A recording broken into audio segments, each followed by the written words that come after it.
I'm Jenny Carlson. I'm Barry Trammell. Welcome to the Jenni and Berry Show. OU softball opened its opulent new stadium, Loves Field, over the weekend. 4,200 seats, massive scoreboard, all the bells and whistles. But then, on Sunday, the Sooners lost. What? Lost? That's not possible. OU softball is not capable of losing. But it indeed was so. It was a weekend of extreme highs and lows for Patty Gasso and her crew. We'll talk about the good and the bad for the Sooners. But first, we want to say thanks to these sponsors for supporting the Jenni and Berry Show. The Oklahoma Ford Dealers Association, MidFirst Bank, Next Gen Roofing, Two Fellas Movers, the National Cowboy and Western Heritage Museum, 988, Oklahoma's Mental Health Lifeline. Drive into your best in Oklahoma Ford dealers today for the best deals on Ford's full lineup of trucks and SUVs. Ford is the best in Oklahoma. And hey, let's face it, a box of pizza and a case of beer just don't work like they used to. Nobody wants to help you move. We know two fellas who love moving. At Two Fellas Moving Company, we offer free, no-strings quotes for your move.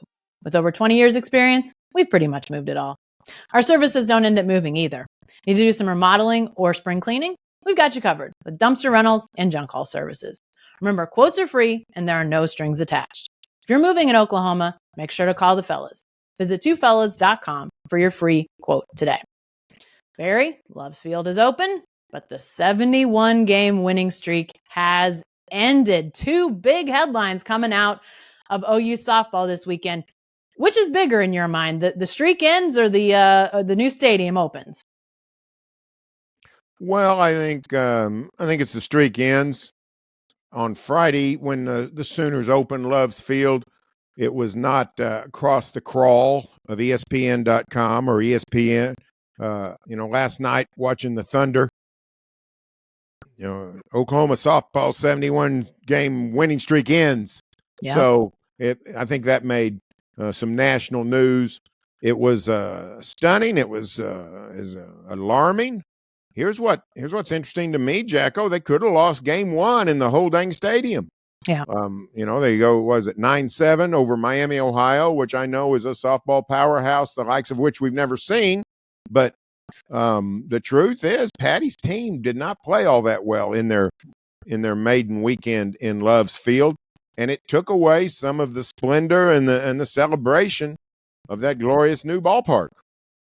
Yeah, it was not as easy a weekend as people thought. Obviously, Louisiana, Liberty, and Miami of Ohio in.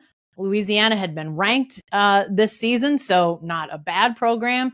Liberty has been one of those group of five, mid-major, however you want to say it, that has been pretty good over the last few years. Dot Richardson, the longtime softball player, now coach at Liberty. Some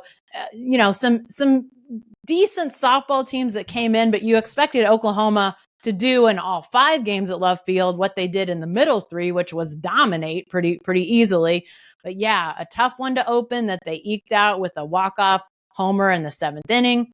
And then the loss on Sunday. Yeah, it was definitely not the dominant performance. We've seen Oklahoma maybe not be as dominant in the early going, although I don't know, maybe we get skewed a little bit. I know we're going to talk more about the winning streak here in a second, but we might, our thoughts on what is, dominance has probably been swayed and skewed by what Oklahoma has done over the last couple of years here. Winning streak after winning streak, 71 games. It was predated by a winning streak that almost went to 50 games. So these guys are winning games at a clip that is really unheard of in bat and ball sports at this level anyway. Maybe in Little League, Barry, maybe you see it there, but 71 in a row, that's something that, maybe the Sooners can best their own record at some point, but that's the type of record that you don't see many places at all. Yeah, no, whenever one of these winning streaks ends, UCLA basketball, New England Patriots football, the Sooner football of 1957, lots of Lakers of 52 years ago. I think it was 33 in a row they won. All kinds of epic UConn women's basketball. We sit and we analyze, the world's falling apart, but It's actually a time to celebrate the streak when somebody does something like that. I mean, the Sooners played the best of NCAA softball, and they won 71 straight games. That's phenomenal. Mm-hmm. It's no sign that the roof is falling in. It is interesting that they haven't got off to a good start. This is a new team. It's a different team. Nothing's entitled from one year to the next. But it is time to just, salute Patty. This is not the end of an era or the end of a dynasty. It's not even, it's not for all I know, it's the start of another winning streak. But it is interesting that it came on the inaugural weekend of the fabulous new stadium. Now, you were at Love's Field this weekend. I was not. What are some of your impressions of Patty's Palace? Yeah, I mean it's pretty spectacular, and by all accounts, the guts of the stadium, which will become where Oklahoma trains and where they do all their behind the scenes work, if you will, hitting, training, all that sort of thing. That part of the stadium is still under construction largely. A lot still yet to be done in terms of that. So we haven't really even seen the stadium to its full completion and its full glory. But as far as for game day, really feels like a great facility. Lots of seating, 4,200 fixed seats, and they announced almost 4,500 attendance for the opener. Lots of good standing room space. As far as amenities for fans, more concessions, more bathrooms, just all the things that you would want when you've got that many people in a facility. So I think that for fans, it's going to be a real treat, no matter if you sit behind home plate, underneath the covered seating area, or you sit out in left or right field. They built up some extra layers of stands out there to accommodate even more fans. But as I was looking at it, even the seat that is farthest away, the seats that are top row of the bleachers in the outfield, you're still not that far from home plate. So the view everywhere is really good. I think fans are really going to be treated when they go out to games out there. But, it was interesting too, as we look at these games that Patty Gasso said during the ceremony to sort of unveil the field before things started on Friday, that the team hadn't even stepped on the field yet. When they stepped on the field for warmups, it was going to be the first time they had been on that field. So, they were coming at it from, this was not a home field advantage. Now, there was a home crowd advantage, obviously, but they had not been on that field in terms of how does the ball play off the wall? If it gets by the catcher, how far is it to the wall? How much time do you have? Can you score from third on an over third? Those sorts of things that they knew like the back of their hand at Marita Hines Field. They didn't exactly know on Friday, Saturday, and Sunday. So I think from that standpoint, it's going to be interesting how that evolves over time. But the stadium itself, the experience for fans, seemed to me, Barry, to be just top notch all the way around. Well, it certainly passes the eye test. Great spectacle. I love the scoreboard. I think most Oklahomans will. Yeah. Just a wonderful setting. One thing I noticed, and I heard a little bit of pushback on this, particularly this would have been, I guess, I can't remember. Sunday looked good, but I guess on either game 2 Friday or game 2 Saturday, quite a few empty seats right behind home plate. And it's clearly tickets sold. Those were tickets sold, but they were not filled. Is that a concern? Is this kind of place where a lot of we see this in some basketball situations as Love Field's grown to the point where, has been the capacity has been expanded to where it's a little bit of a pricey thing, and people may not be as all in on actually going to the games, or is that just a case of, is a busy weekend in early March? Yeah, I think that remains to be seen. It was obviously the games on Friday, while it was a fairly comfortable day if you were in the sun. If you were in the shade on Friday and you sat through that first game in the shade, it was a cold few hours for you. The sun made a ton of difference. So I can't speak for those people that might have been there for the first game and not there for the second game, but The temperature itself might have been a determining factor. The tickets were sold for the day, so it wasn't sold by the game. So if you had a ticket for Friday, you had a ticket for both games. Same on Saturday. So maybe a situation where in the future, if they have 2 games in a day at the field, which, they'll have some double headers, obviously. Not a lot of this won't happen a ton moving forward because you've got Big 12 games now, which is Friday, Saturday, Sunday for the most part, single games each day. So I think that that's likely to just be, in a situation like this where you've got a lot of games happening over a short time span. But we'll see. I mean, I think those outfield bleachers, the way they look to me, Barry, they give OU some flexibility. If there comes a point when they feel like, 4,200, maybe that's not quite as tight as we need it to be. Maybe it needs to be a little bit smaller. I think they can reduce some of that seating and probably drive up the demand a little bit more. We'll see. But I think in terms of this weekend, I wouldn't look at those empty seats as a sign of a problem. I just think now that we're going to get into conference play, Iowa State comes to town this weekend, I think you're more likely to see consistently filled Love's Field moving forward for these games. Yeah, and you're right about the weather. It's still a little chilly. The original capacity was going to be 3,000. Yeah. And I think the thought of the OU administration was, let's keep some ticket demand.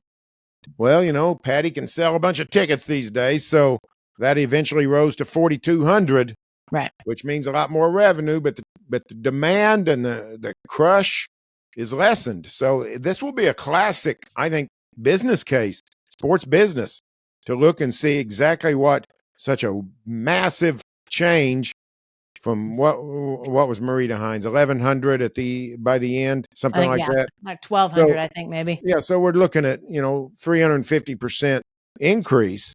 Yeah, as opposed to 275% increase, whatever it is. Right. But to me, that's interesting to me. I think the business people will be looking at the experiment. The thing that jumped out at me, Jacko, is this. One more thing about attendance before we move on. Yes. I do think it's interesting. I've talked to a lot of people that had got season tickets this year for the first time. They weren't able to get them before. Right. There weren't enough seats. Yeah. But you think about those people that maybe didn't have them before.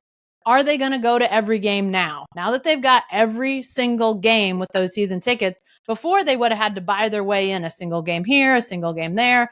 Now they've got them every time. Are they using them every time? I think the answer is going to be yes, but I think that's going to be an interesting point on the tickets. Like you said, obviously been sold. Now are they going to be used 100% of the time? Yeah, that's a good observation. The thing that jumped out to me more so than any fan situation was all the dang home runs.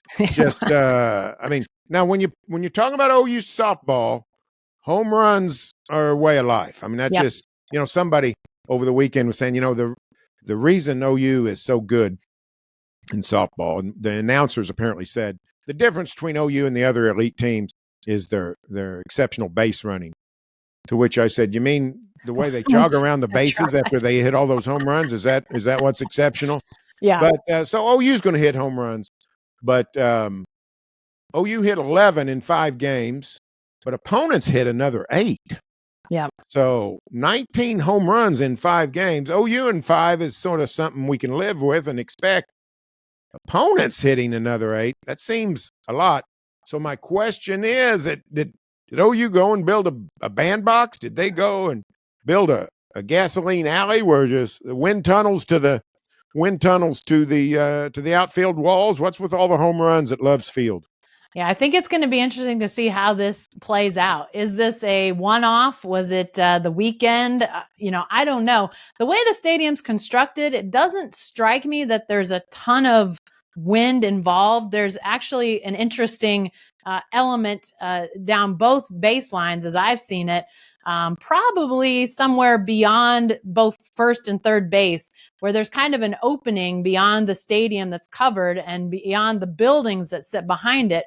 I think there may be some wind out there, but at that point, I think a ball would probably have to be fairly well struck anyway for that air to give it some extra lift. So I don't know. I think it's going to be interesting to see. It really did feel like the ball was jumping out. There were, of the home runs that were hit on Friday that I saw, they were basically no doubters for the most part. There was one I thought, well, that might get caught, but the others I thought, as soon as they came off the bat, they were just crushed.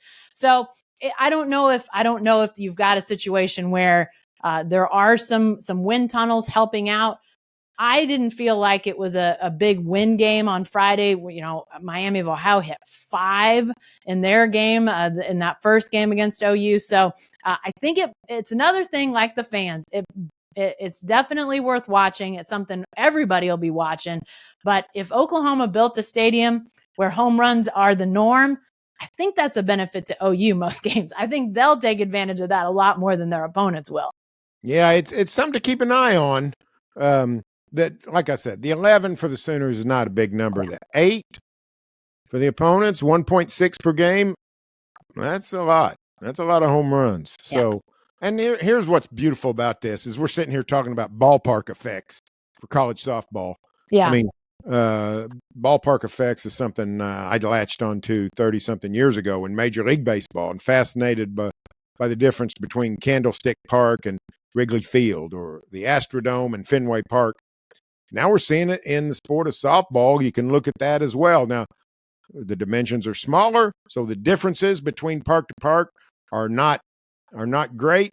There are regulations in terms of size of fences, length of fences, all that kind of thing. Whereas in baseball, you can often get away with most anything. But it is something to keep an eye on. Will the Sooners in Love's Field, will there be home runs on both sides? A lot more than what we have been seeing. All right, well, let me ask you, Jacko. Yeah. Love's Field now 4 days old. What does this jewel of a ballpark mean for the sport and for the Sooners? Well, I think for OU, it's going to be a huge advantage, because if you're bringing in recruits, transfers, I mean, whatever it is, and they see this facility, I mean, it has no equal in college softball. It's the biggest in terms of capacity, but then in terms of all the bells and whistles for the team, you know, it's just above and beyond anything else out there. And there are some other nice facilities, whether you're talking about a big facility like Alabama has, newer facilities, you know, something like Florida, Texas A&M, they redid their field a few years ago. It was, I think, until Love's Field opened, considered sort of the ultimate for softball. But you add Oklahoma's excellence on the field with a facility that has no match. And I think it's going to be, you know, it was hard for recruits and transfers to say no to the Sooners in the past. It just got even harder with that field. And then I think for the sport, you know, I think there's a message that goes out that, you know, this is possible. And, you know, these teams, which in a lot of places have really started to take off and be super popular. If you have people get behind it, you can build these facilities and the fans will come. They'll come and watch these teams play. These players, they put in a ton of work. They had a ton of success. And this is part of the reward for that over these years, that now this program gets this field. So I don't know that we'll see a ton more of these pop up, because Oklahoma, it is the front runner. It is the 3-time defending champ, 7-time champ. They're the top right now. So I don't know if anybody else does something that matches this, but I definitely think it sets a high bar that others can strive for, and that I know a lot of these programs that want to match Oklahoma, they're going to have to try to do something, you know, in this vein to try to keep up with what Oklahoma's done. Yeah, it does. It sets the standard. That's what it does. Now we'll see how NIL eventually, you know, it's into softball pretty heavy. It's going to get bigger, I would assume. Facilities aren't as important as they used to be, but they're still important on some level, particularly in a sport where the range is so great. You know, what OU had at Marita Hines was far above the curve.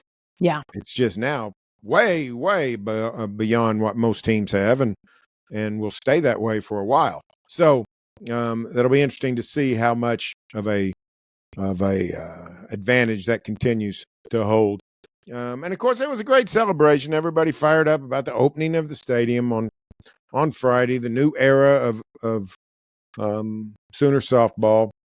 any credence to the theory that all the hoopla, all the celebration, all the expectation of the new ballpark is to blame for OU losing on Sunday?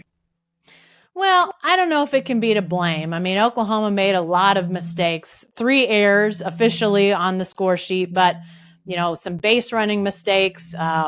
Kinsey Hansen, one of the errors was basically her just dropping a throw to home where she could have easily tagged out a runner. Just a lot of mental, mistakes that Oklahoma made. Is that because maybe there was sort of a drain on emotion? I don't know. We've seen them be in some pretty high drama situations before. Nothing like a new field. I get that. But we've seen them in Women's College World Series. We've seen them, facing losses during this win streak, and they've always managed to put their head down and get the job done. Barry, you were there last year when Clemson almost beat them in the second game of the Super Regional, and 2 strikes, 2 outs in the 7th, and Kinsey Hansen homers and sends it to extra innings, and then Tiare Jennings wins the game for them in extra innings. So, we've always seen these guys come through, and so it just didn't happen on Sunday. I don't know if it can be blamed of all the stuff that was happening around them, but they were not themselves on Sunday. Let's put it that way. This is not a program. This is not a team that makes as many mistakes and as many errors as we saw. So clearly not the standard that we're used to for this team. No. And here's the truth. Teams change from year to year. Right. A noted softball expert, Barry Switzer, called me this morning and was lamenting the OU softball loss. He was there, and he pointed out, he said, you know what? Just something different, and I said, it's a new team. It's not the same team. A lot of great players. You'd think they'd still roll, but someday the OU softball juggernaut will end. I don't think it's ended on a warm day in early March against Louisiana Lafayette. Yeah. But they didn't play very well, and they had an earlier game where they weren't good. So it's something Patty has to fix. I did see, I think it was Chris Plank, the radio voice for the Sooners, did say, you know what? The truth is this is probably good for them. And you know what? He's probably right. This was an attention getter for players new and old. So, if you had talked to anybody in America in softball today about who's still your pick or your favorite to win the NCAA softball title, the vast majority is going to go with the Crimson, and I don't mean Alabama. So, well, and I'll say this too, as we sit here on Monday morning, haven't seen all the new polls for the week, but the one I did see that came out early still had Oklahoma at the top. So I think that a lot of people do still see this as the team to beat.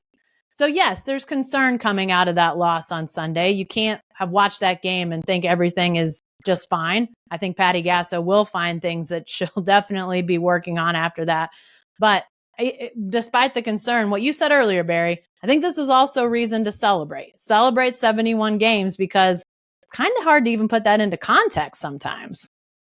Yeah, it's unbelievable when you talk about you're playing some of the best teams in the nation. When you're talking about NCAA regionals, super regionals, the World Series, the Big 12 tournament, a 3-game Bedlam series, Texas series, all kinds of things have happened since February of 23. So this was not what's going on? This was wow, can you believe that happened?